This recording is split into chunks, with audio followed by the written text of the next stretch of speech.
Oke, assalamualaikum warahmatullahi wabarakatuh. Balik lagi di channel ini, dan di sini ada sebuah paket, berarti kita mau unboxing. Tapi HP yang akan kita unboxing kali ini harganya cukup murah, berbeda daripada biasanya. Ini harganya di bawah 1 juta, dan isinya ini adalah Sony Xperia XZ.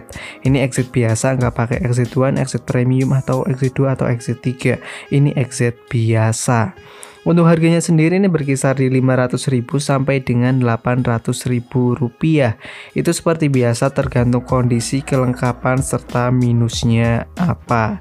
Lalu kenapa bisa murah? Ya jawabannya ini HP udah cukup tua. Ini keluaran tahun 2016 dan sekarang udah tahun 2022. Itu selisihnya cukup jauh. Dan kali ini kita langsung buka aja. Kita buka dari atas dan seperti biasa langsung kita cepetin aja agar nggak terlalu lama.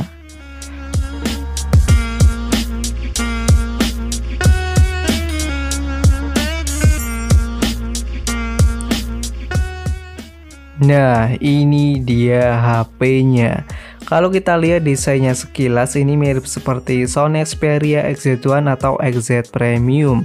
Paling bedanya itu di bagian kameranya. Kalau yang XZ1 atau XZ Premium itu ke samping, kalau ini ke bawah. Mungkin bedanya itu aja. Untuk sekelilingnya ini mirip semua, baik di frame atau bagian depan. Ini bagian depannya mirip sekali, nggak ada bedanya sama sekali. Dan untuk desain seperti ini saya suka karena desainnya itu kotak, jadi kelihatan tegas. Saya suka yang kotak-kotak seperti ini.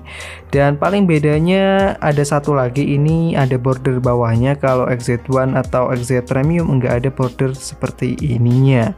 Selain itu udah mirip semua seperti yang saya bilang tadi, di samping-samping atau di bagian depan ini mirip semua. Dan untuk kondisi fisiknya ini juga cukup mulus, nggak ada lecet-lecet yang berarti. Ya paling titik-titik kecil banget, ini bisa dimaklumi karena ini adalah HP bekas. Jadi ya wajar kalau ada lecet-lecet sedikit. Untuk bagian depannya ini juga sangat mulus, nggak ada lecet. Paling lecetnya itu di bagian bawah sini. Selain itu udah oke semua. Dan untuk interface dari HP ini di sini ada kamera, ada sensor-sensor tentu saja. Ada tulisan Xperia dan di bawahnya kosong karena ini adalah versi softbank, makanya nggak ada tulisannya. Untuk bagian depan ada dual stereo speaker, LED flash, serta ada sensor dan tentu saja kamera. Dan untuk di bagian sini ada mikrofon, ada jack 3,5 mm. Kemudian di bagian bawah di sini ada USB Type-C dan tentu saja mikrofon lagi.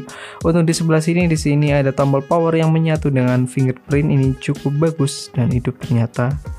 Ya nggak apa-apa.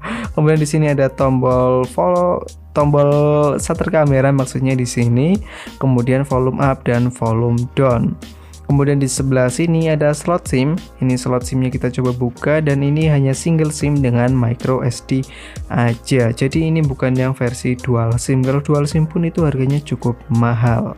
Dan kita tunggu aja sampai nyala. Kita tunggu sebentar. Nah ini dia tulisannya softbank, makanya di belakangnya kosong, nggak ada tulisannya apapun. Dan kita tunggu sebentar memulai Android. Akankah ini lama atau enggak? Kita tunggu aja sebentar. Ayo cepat. Nah ini dia. Belum. Kita scroll ke atas dan ternyata memulai Android. Kita skip aja sebentar. Nah ini dia, HP-nya udah nyala lagi. Tadi ke restart ada dilepas, makanya langsung saya skip aja daripada nunggu kelamaan. Nah sekarang kita lihat bagian depannya. Di sini terlihat bagian depannya itu sangat tebal, antara bezel atas dan bawahnya itu ya bisa dilihat ini tebel banget. Ya bisa dimaklumi karena ini HP udah cukup tua dan pada tahun tersebut belum ada tren menipiskan jidat atau dagu seperti tahun-tahun saat ini. Tapi meskipun ini bezel atas bawahnya cukup tebal, ini bisa menjadi keunggulan tersendiri karena di sini bisa memuat dual stereo speaker yang letaknya itu ada di jidat dan dagunya. Jadi kalau kita pakai buat menonton film ini nggak akan ketutup tangan kita.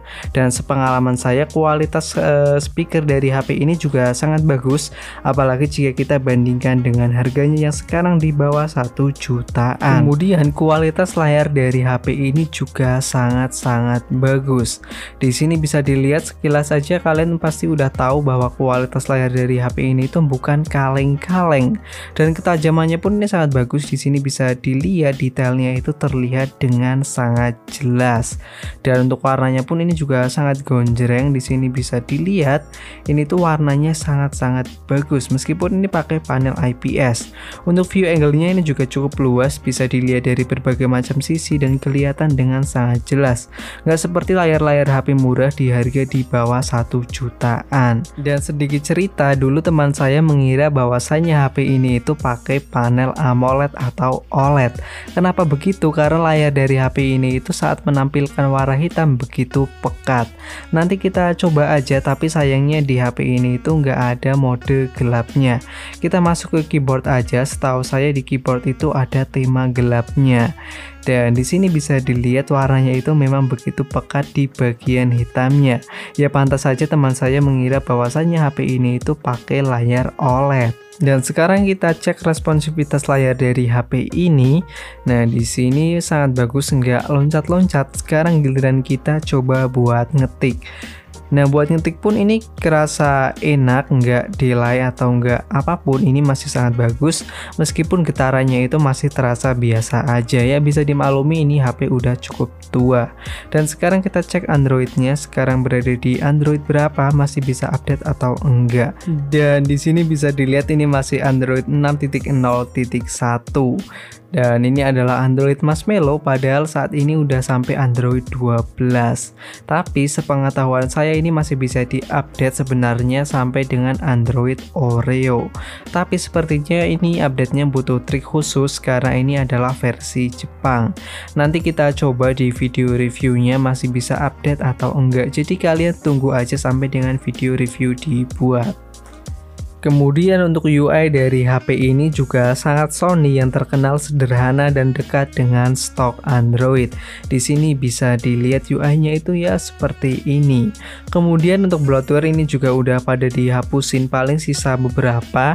Nanti kita coba dihapus aja. Kemudian untuk spesifikasi dari HP ini, dia itu menggunakan Snapdragon 820. RAM-nya itu 3GB dengan internalnya itu 32GB. Ini cukup mepet buat tahun sekarang. Kemudian layarnya ini berukuran 5,2 inci, resolusinya Full HD, pakai panel IPS dengan perlindungan Corning Gorilla Glass 5. Kemudian untuk kamera belakang ini beresolusi 23 megapiksel, untuk bagian depannya ini 13 megapiksel. Untuk baterainya berukuran 2900 mAh, untuk fitur lainnya ada NFC serta IP rating. Ini cukup bagus untuk harga segini. Dan yang terakhir giliran kita coba kamera dari HP ini. Bagus atau tidak nanti kita coba lihat aja. Dan kita coba shutternya.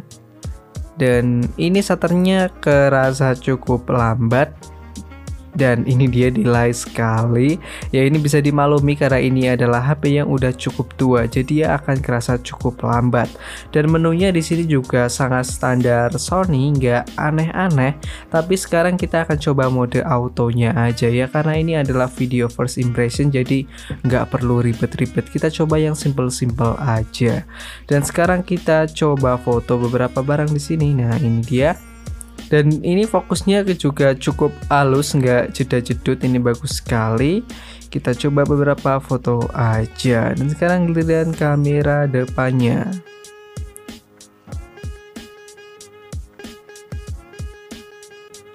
Nah kita lihat. Nah hasilnya ini kelihatan cukup oke. Kita lihat yang foto pertama aja. Nah di sini kelihatannya itu cukup bagus. Ini warnanya akurat dan kelihatan masih cukup tajam. Ini cukup bagus untuk harga segini di bawah 1 juta. Kalau HP baru mungkin hasilnya itu nggak akan seperti ini. Nah, di sini bisa dilihat sangat tajam dan warnanya itu kelihatan pekat.